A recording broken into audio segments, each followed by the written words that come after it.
This week on Talking Politics USA, a transatlantic split. He thought NATO could be finished by its next summit. Its next summit is in June. I'm not sure Donald Trump will somehow be shamed at this. Starmer's Trump challenge. If we're going in there trying to bank on the special relationship, it's probably a hiding to nothing.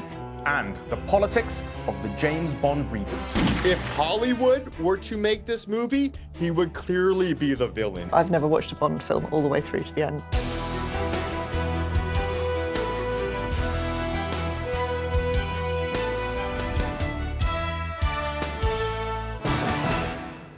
Hello and welcome to this week's edition of Talking Politics USA.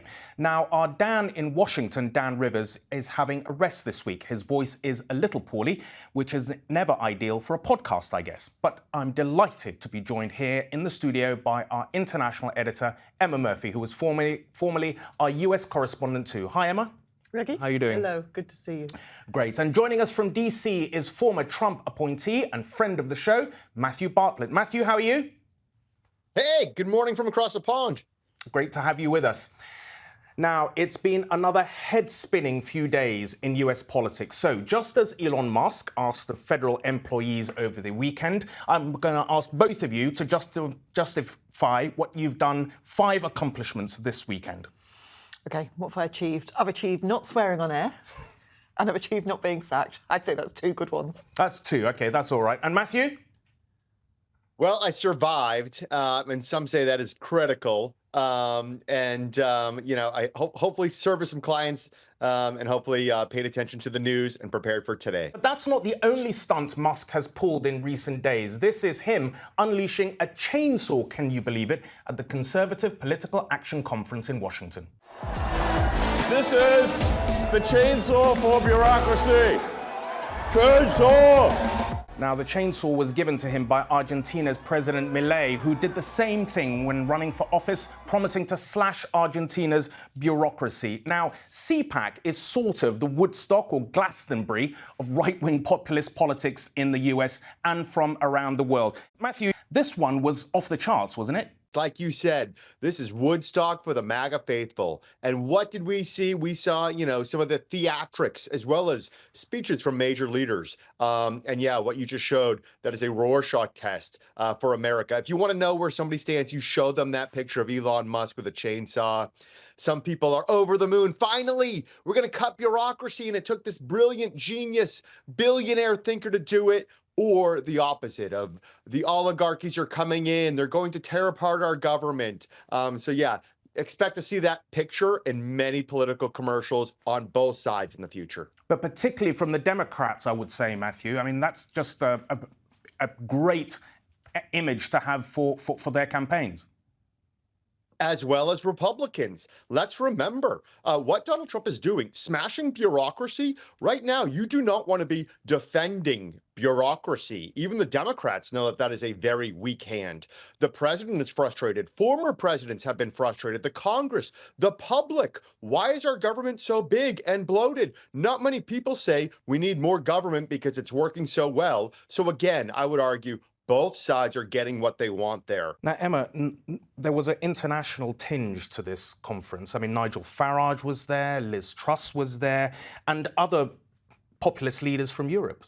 It wasn't just a sort of American Glastonbury of right-wing populist politics. No, and I covered a couple of CPACs during my time in the States. And without question, when I saw that image of Elon Musk on the stage with the chainsaw, I just thought this must be like catnip to the audience there, because it is the MAGA faithful. And even in the years when I was covering it before Donald Trump was re-elected, there was no doubt it was no longer about the Republican Party. It was about Donald Trump. And this is a resurgent Donald Trump. This is an audience that has got their man back in the White House, and they are loving what he says. And, there is one point that they're possibly quite correct on, which is the American bureaucracy. It is incredibly bureaucratic. I could never believe it when I lived there, that occasionally I'd be asked to send a fax. And I used to think, goodness me, I don't even know where to find the machine. But the whole thing is bureaucratic. So you can see why that is a real vote winner, that whole idea of we're going to cut, we're going to save. That said, it's been tried before. The last time this was tried was 30 years ago with Clinton and Gore. And they did their reinventing government policies. They saved 146 billion. It sounds like a lot. It's not a lot. Not when it comes to that whole budget of America. Yes, of course, any saving is a good saving when you're up against the need to save money. But I don't think necessarily this is a new idea. It's just a new way of deploying it. And the chainsaw, we certainly didn't see 30 years ago. Well, meanwhile, we've had a new election in Germany, and the next leader of the most powerful European country has taken a verbal chainsaw to the transatlantic relationship. Here's Friedrich Merz celebrating victory in the German elections. Now, he's declared it an absolute priority to strengthen Europe as quickly as possible so that we can achieve real independence from the US, step by step. Merz also said the US is largely indifferent to the fate of Europe. Now, Donald Trump doesn't like people sort of questioning him. He described the election as a great day for Germany, but he's not going to like those words from Merz, is he? No, he's not. He doesn't like anybody going up against him, and there's normally a pretty big slap down if you dare question, as President Zelensky saw last week and plenty of others have before him. But I think, irrespective of what Donald Trump might think of those comments, everybody should be thinking very carefully about what actually was said. Friedrich Merz was saying that he thinks that NATO could be finished. He said that he thought NATO could be finished by its next summit. Its next summit is in June. We're only a few months away from that. And this need for this European military alliance that steps away from the idea of America as the great defender, the great protector, that is a really significant shift, and that's not something that's come from nowhere. If you look at the events of the past weeks, the change has been absolutely phenomenal. And Matthew, you said it a moment ago, you said you survived the last week and what a year it had been. I mean, it is as if in the last few weeks we've gone through an entire year.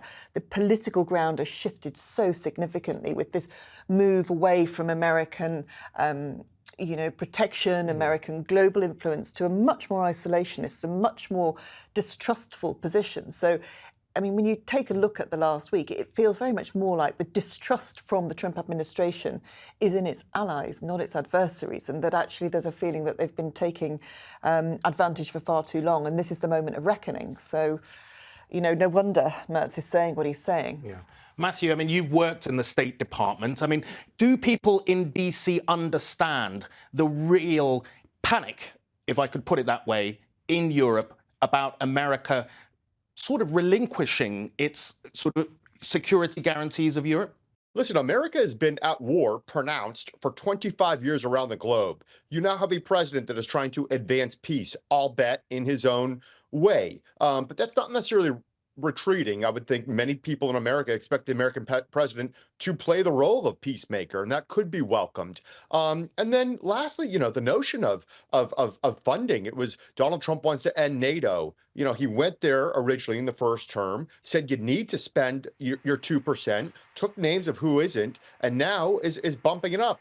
Talk of 3%, 5%, and then to hear the Europeans, try to shame the U.S. and say, well, gosh, I guess maybe we'll do our own security. I'm not sure Donald Trump will somehow be shamed at this.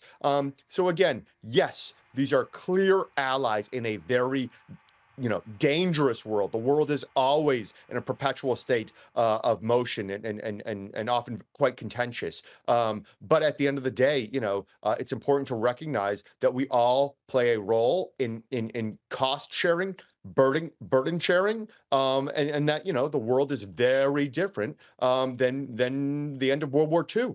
I mean, Matthew's point about cost sharing is absolutely accurate, isn't it? This has been about buckets of cold water in the face of European leaders.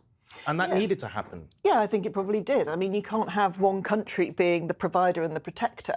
There has to be a sense of mutual responsibility. And I think, when we think back to that summit the NATO summit that Trump went to in his last administration, and he walked in and he literally turned the whole thing on its head. They had to call for a closed room. They had a couple of people left in the room, the NATO Secretary General amongst them, to try and work out how on earth they calmed him down and got him forward. Now, it was a very different way of doing politics, but it has had an impact. And there are countries now that are building the amount of money that they're actually paying into their NATO membership. And also, they are making people question where they will offer their own defence from, how they will get some kind of alliance that doesn't involve the whole burden being on America. And you can see why America wants that. And you can see why, if the whole focus is on taxpayer dollars, the American people might not want that. But there's probably a middle ground in how we find a resolution to all of this. But the irony is that this all comes at a time which is the 3rd anniversary of the war in Ukraine, and as Emmanuel Macron heads to Washington, D.C. Yeah, the Trump whisperer, as he likes to be known. Let's see how well he does. But he has quite a challenge now to try and bring some kind of balance to this whole discussion about where peace lies in Ukraine. I mean, there is no doubt that President Trump wants this war over, and wants this war over on pretty much any terms, really not the Ukrainian terms. And that is where this great consternation has come from. And I think, in terms of what's ahead for Ukraine, it depends on how successful Macron and Starmer can be in terms of trying to... Because Keir Starmer's going there as well. Exactly. And, these two politicians are thought to have had conversations beforehand to try and work out the best way to sort of tag team the negotiations with Trump. But it really does matter what they make him understand or try to make him understand, because, the future of a country rests on this. Ukraine has done 3 years of war. Russia said that it was going to be over in 3 days. They've held on this long. What they don't want now is to be sold down by the river by somebody they thought was an ally. As we mentioned, Keir Starmer is heading to Washington for what is now a vital visit with President Trump. We'll be examining the special relationship between Britain and the United States in both episodes this week, and work out what our relationship status actually is in 2025. But before we do, ITV News reporter Fred Dimbleby has handily created this quick reminder of the story so far. The special relationship has been at its closest when there is a personal and political connection between the two leaders. Margaret Thatcher and Ronald Reagan were a natural double act. United by a similar world outlook and their fight against communism, they became a close political partnership. Thank you for your presidency. Thank you for your testament of belief. And God bless America. Prime Minister, the entire world salutes you and your gallant people and gallant nation. When Tony Blair came to power in 1997, Bill Clinton was in the White House, and with their similar political outlooks, they had a good relationship. But it was when George Bush entered the Oval Office that the world saw another US-UK romance. I know a man of resolve and vision and courage, and my attitude is, I want him to be here so long as I'm the president. Well, what more can I say? But at times, the relationship has felt less special. When America repeatedly asked Britain to send troops to Vietnam to help the war effort, Harold Wilson refused. The war was unpopular in the UK, but the move strained his bond with then President Lyndon B. Johnson. Edward Heath and Richard Nixon had a sometimes difficult relationship, with Britain's entrance into the European Economic Community a sign of closer relations with Europe rather than the old ally America. And even more recently, there have been tensions. When Joe Biden withdrew troops from Afghanistan in 2021, there was anger in the UK about the lack of consultation over the issue. But there was one secret weapon in maintaining the special relationship when Trump was last in power, and it may prove vital this time round: the royal family. Fred Dimbleby there, highlighting the strengths and the challenges from the past half-century.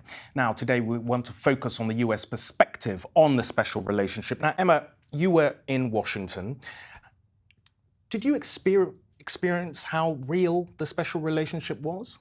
How does it play out? I think it plays out far more in British minds than it does in Americans, to be honest. And just looking at those clips there of, Thatcher and Reagan and Bush and Blair, what a loving. I suspect Keir Starmer will be hoping for something similar, though unlikely to get it. In terms of the special relationship, I I think it's one of those cliches that's hung around for a really long time and probably doesn't have much place anymore.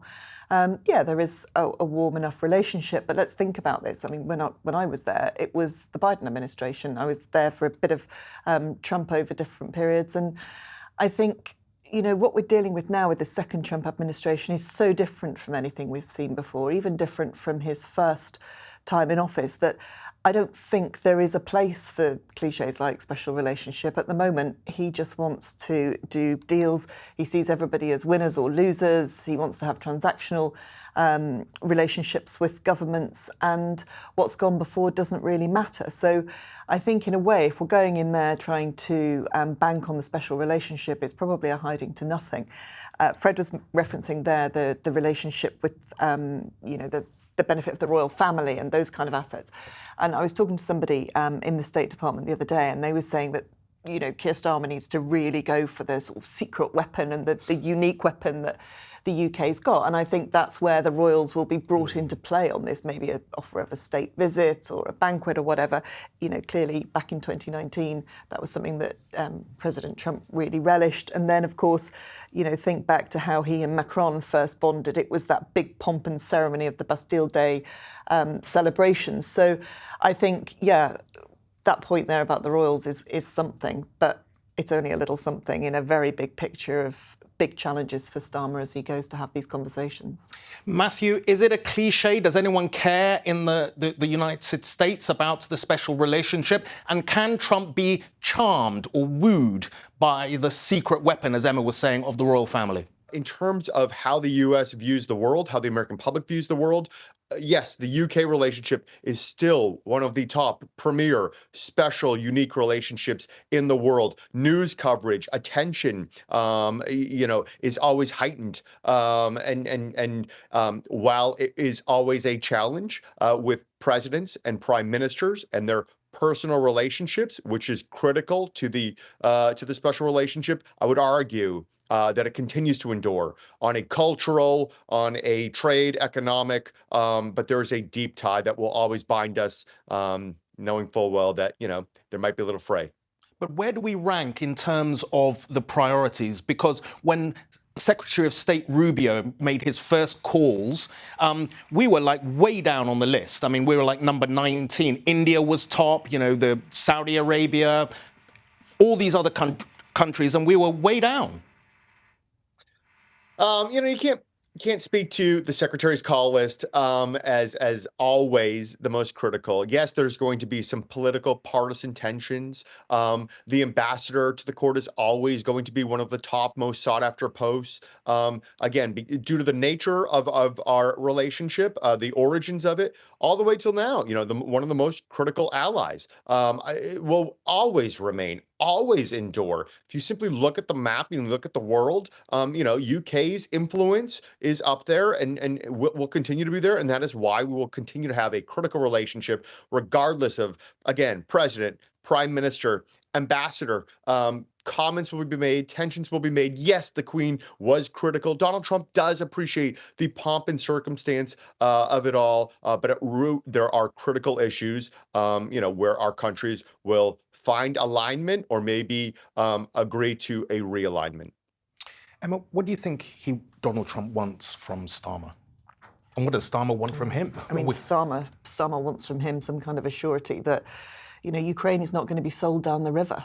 And that they can find a peace that is appropriate to Ukraine remaining as a sovereign nation. I mean, fundamentally, what Keir Starmer wants is some belief that there can be a security guarantee that will hold, whether that is an understanding that if Europe and the UK put troops into Ukraine as a peacekeeping force, the US will be the kind of real staunch ally behind them, even though that's something that President Putin has said he doesn't want to see and won't agree to for any form of peace. So I think, the real issue for Starmer now is to try and get that message through and try and seize some kind of advantage for Ukraine in this situation. And, things change so incredibly quickly.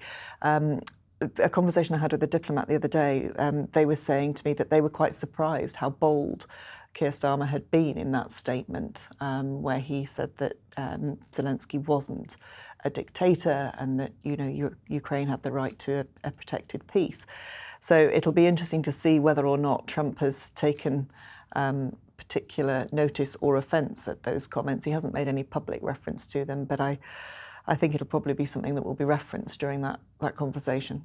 Last point on this special relationship, Matthew. Do we make too much of Donald Trump's links to the UK? His family, part of his family is from Scotland. Does that matter to him? Yes. We've talked about Donald Trump. Where does he come from? The business world, transactional, a family, lineage. The fact that he has his golf course and wants to stop there when possible, wants to host events there. All of that is critical. You may like it or not. You may find it silly, but it is a part of the brutal reality that it plays in international politics. There's always a way to encourage the upside and minimize the downside. That certainly is part of the upside. We're doing the talking, but we want you to ask the questions. So email us on talkingpolitics@itv.com to make sure we're talking about what matters most to you. Finally, Keir Starmer's trip to Washington comes days after a controversial American takeover of an iconic British institution. You know the name, you know the number, and you definitely know the music.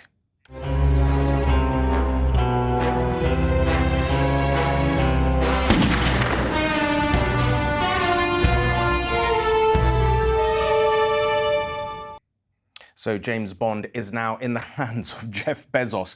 Amazon has paid more than $1 billion to acquire complete creative control of one of cinema's most famous franchises. Now, James Bond is in the hands of Jeff Bezos. I'm going to ask you, first of all, Matthew. Bond is sent out into the world to save the Western world and the free world. Do you think he'd cope today? Maybe there'd be a few more martinis. And let me also say, there is a reason why I am in this jacket, because I knew that question was coming up. No, I'm not going out in the countryside after this. But where I come from, in New Hampshire, a small little town, is the North American headquarters of Barber. And this coat is the Skyfall jacket that James Bond wore in the movie. I was lucky enough to get one, so this is in part why I wore this. Bond is iconic, and not just UK, globally, the United States. Now, you're right.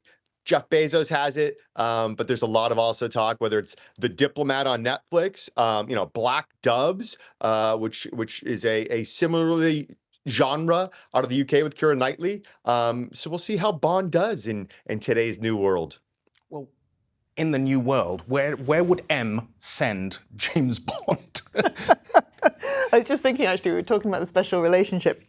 When I was in the States, the British Embassy hosted this Bond-themed event to mark the launch of Skyfall. And it was seen as this big, relationship building exercise. And actually, I was surprised the level of people that were turning up, very, very senior politicians, very senior diplomats. So you could see where that, that was a way to build that special relationship.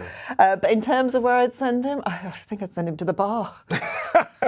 with some extra martinis, as Matthew was going to say. Exactly.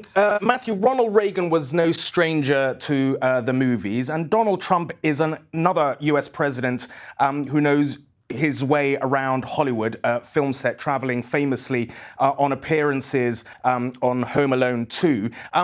If Donald Trump was to be in a Bond movie, would he be the, you know what I'm asking, would he be the villain or the hero? What you're asking. Yeah. Let me put it this way. If Hollywood were to make this movie, he would clearly be the villain. If the mainstream media were to paint out an evil rich man that wants to use power for his own, Donald Trump is, as he likes to say, central casting. But if you look at the reality, or if you think differently, as Steve Jobs used to say, it's much more nuanced. This is a world that is changing. It's the real devils don't wear horns sometimes. It is much more complicated. Some things are black and white. Some things are shades of gray. And the question of, being a peacemaker, being able. We talked about the special relationship. Your entire clips were all about, the military engagement and the UK somehow following suit. Now we're talking about, the pursuit of peace. So it is so complicated. Where would Donald Trump fit? Who knows? He wouldn't be wearing your jacket, though, would he? You'd love to see it, right? I mean, from cars to boats to planes, Donald Trump is much more of a static politician in the traditional suit and tie, rather than jumping from wing to wing. And what about Jeff Bezos? Because if you look at social media, there's a lot of people sort of saying now that Jeff Bezos controls James Bond, he is the classic sort of Bond villain, isn't he? More than even Trump. Yeah, and I was just thinking if art imitated life, Trump would be hero and villain. That would probably be the representation that was most accurate. And as for Bezos, I mean, he literally is taking over everything and going along with it. I mean, I have to admit, I've never watched a Bond film all the way through to the end. I've got bored halfway through, so I'm probably not the person to talk to about this. But I was reading about how concerned people are that there's going to be loads of spin-offs, and the beauty and the sort of honesty of the Bond brand is going to be lost. But, you can only imagine if it's going to get the Amazon treatment, it's going to be Bond, Bond, Bond everywhere. That's all we have time for this week. If you've got a question you'd like to ask the team, then email talkingpolitics@itv.com. Our UK show, Talking Politics, will be in your feed on Wednesday before we return on Monday. And if you're enjoying the show, don't forget to hit subscribe and give us a review on your favourite podcast platform. But for now, thank you, Emma, and thank you, Matthew. Always a pleasure to have you. And that's it. Thank you all for listening. Goodbye.